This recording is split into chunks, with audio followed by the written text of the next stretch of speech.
So finally जयमाला वगैरह के बाद अभी बहुत मुश्किल टाइम आ गया था फेरों का। मैं मुश्किल टाइम क्यों कह रही हूँ, क्योंकि यहाँ पे मेरा कन्यादान होना था। मेरे मम्मी-पापा, मेरे भैया-भाभी सबने मेरा कन्यादान किया। मेरे दाऊ ससुर ने मेरे को चुन्नी पहनाई और रस्म हुई। बाकी जितनी फेरों की रस्म होती है वो सारी हुई। अब बारी थी फेरों की। मैं स्टिल बता रही हूँ, लड़की को ये फीलिंग कैसी होती है।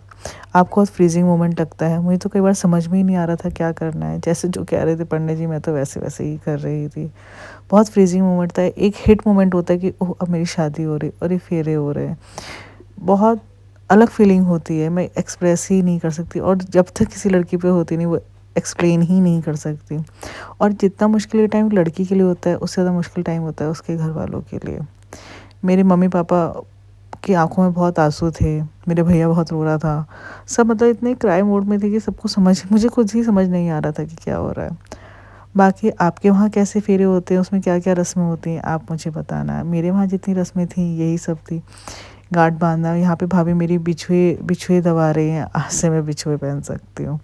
हिंदू वेडिंग्स होती बहुत अच्छी, बहुत चीयरफुल होती हैं। आपके यहाँ बताना, आपके वहाँ ये सब कैसे होता है?